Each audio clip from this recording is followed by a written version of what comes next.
Hello everyone, so welcome to today's class. आज के class में हम डिस्कस करने वाले हैं कोटा अरेंजमेंट रिकॉर्ड के बारे में।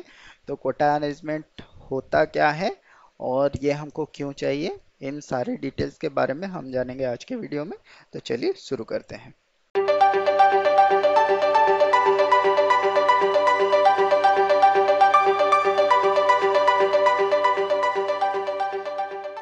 तो कोटा अरेंजमेंट रिकॉर्ड होता क्या है। नॉर्मली अगर हमको कोई भी एक मटेरियल परचेज करना पड़े बल्क क्वांटिटी में, सपोज हमको 1000 क्वांटिटी या फिर 1 लाख क्वांटिटी या फिर कोई भी क्वांटिटी जो हमारे लिए बल्क है, अगर हम बल्क में ऑर्डर करते हैं तो उसके लिए हम क्या कर सकते हैं।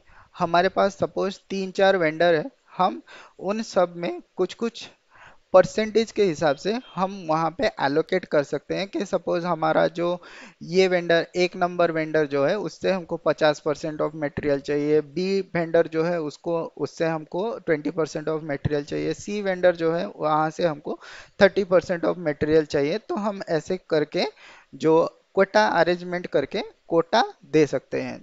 तो चलिए देखते हैं कोटा अरेंजमेंट रिकॉर्ड आप कैसे बना सकते हैं। तो कोटा अरेंजमेंट बनाने के लिए हमको जाना पड़ेगा लॉजिस्टिक्स, लॉजिस्टिक्स के बाद परचेजिंग, उसके बाद मास्टर डेटा, मास्टर डेटा के बाद यहाँ पे आपको जाना पड़ेगा कोटा अरेंजमेंट, यहाँ पे मेंटेन।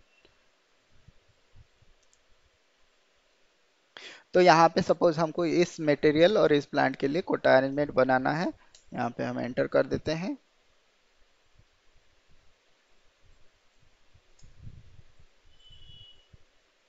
तो यहाँ पे हमारा जो है एक पीरियड हमको यहाँ पे देने के लिए बोल रहा है कितना दिन तक आपको वैलिड रहना चाहिए। तो हम यहाँ पे सपोज क्या करते हैं, तो हम यहाँ पे वैलिड टू दे देते हैं। सपोज हमने जो दिया है हमारा एक डेट हम यहाँ पे ले लेते हैं, सपोज यहाँ से 6 महीना बाद का जो टाइम है वो हम ले लेते हैं। लेने के बाद हम इसको एंटर कर लेते हैं और एंटर करने के बाद इसको सिलेक्ट करने के बाद यहाँ पे जो आइटम का टैब है इस पे हम क्लिक करते हैं। तो यहाँ पे क्लिक करने के बाद यहाँ पे हमको काफ़ी सारा ऑप्शंस जो है वो आ रहा है। तो पहला जो है वो है प्रोक्योरमेंट टाइप। तो प्रोक्योरमेंट टाइप जो है यहाँ पे आपको डिफरेंट टाइप्स ऑफ प्रोक्योरमेंट मिल जाएगा। तो हम यहाँ पे एक्सटर्नल और इंटरनल दो है, तो सपोज हम यहाँ पे एक्सटर्नल सिलेक्ट करते हैं। नेक्स्ट जो है वो है नेक्स्ट जो है वो है स्पेशल प्रोक्योरमेंट टाइप। तो अगर आपको यहाँ पे कोई स्पेशल प्रोक्योरमेंट के लिए इसको बुक करना है तो आप यहाँ से सिलेक्ट कर सकते हैं। जैसे यहाँ पे इन हाउस प्रोडक्शन है, एफ के लिए यहाँ पे एक्सटर्नल प्रोक्योरमेंट के लिए इनिशियल वैल्यू एक्सटर्नल कॉन्साइनमेंट के लिए है, और सम कॉन्ट्रैक्टिंग और स्टॉक ट्रांसफर के लिए है। तो आप यहाँ से कोई भी एक सिलेक्ट कर सकते हैं या फिर यहाँ पे ब्लैंक छोड़ सकते हैं। नेक्स्ट जो है वो वेंडर के लिए है। तो हम यहाँ पे वेंडर सिलेक्ट कर लेते हैं। सपोज हमारा एक जो वेंडर है वो है ये वाला वेंडर।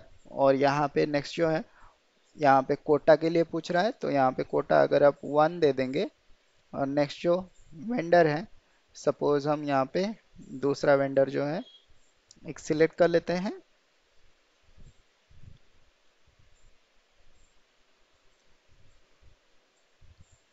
तो यहाँ पे हम देख लेते हैं हमारे कंपनी कोड के लिए कितना वेंडर हमने बनाया है। तो यहाँ पे जो है काफ़ी सारे वेंडर्स अवेलेबल हैं। तो हम यहाँ पे सपोज इसको सिलेक्ट कर लेते हैं और यहाँ पे भी हम F दे देते हैं, और यहाँ पे भी जो क्वांटिटी है वो सपोज हम यहाँ पे 2 दे देते हैं।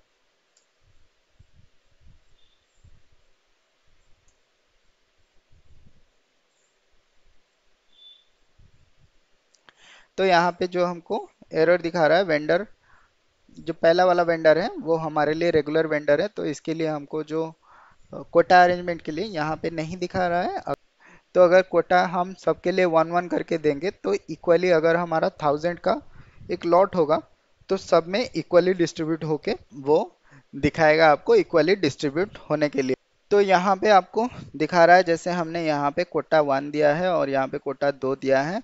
तो यहाँ पे ये 1 कोटा के हिसाब से अगर हम यहाँ पे क्वांटिटी अगर मैक्सिमम क्वांटिटी अगर मैक्सिमम क्वांटिटी सपोज हम 1000 का लेते हैं, तो मैक्सिमम क्वांटिटी अगर हम 1000 का लेते हैं तो इसमें से 33% जो है ऑर्डर ये हमारे पहले वाले वेंडर को जाएगा, और इसका जो 67% का ऑर्डर जो है ये हमारे सेकेंड वेंडर को जाएगा। तो इसके हिसाब से आप यहाँ पे अगर 1-1 करके दे देंगे तो ये 50-50% जो है ऑर्डर दोनों में डिस्ट्रीब्यूट हो जाएगा।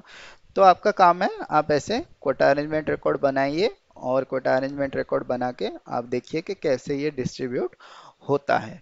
तो ये नॉर्मली हमारा जो मास्टर रिकॉर्ड था ये हमारा कंप्लीट हो गया है।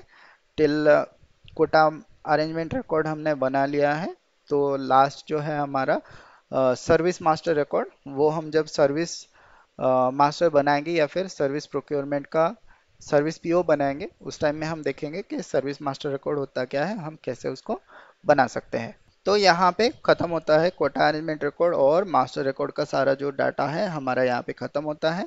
नेक्स्ट हम शुरू करेंगे परचेजिंग टॉपिक। तो परचेजिंग टॉपिक में क्या आता है, तो परचेजिंग टॉपिक में नॉर्मली हमारा आता है, तो परचेजिंग टॉपिक में हमारा नॉर्मली स्टार्टिंग हमने जब P2P साइकिल देखा था तो उसमें सबसे पहला जो था वो था पीआर। पीआर के बाद आता है आरएफक्यू, उसके बाद आता है कोटेशन,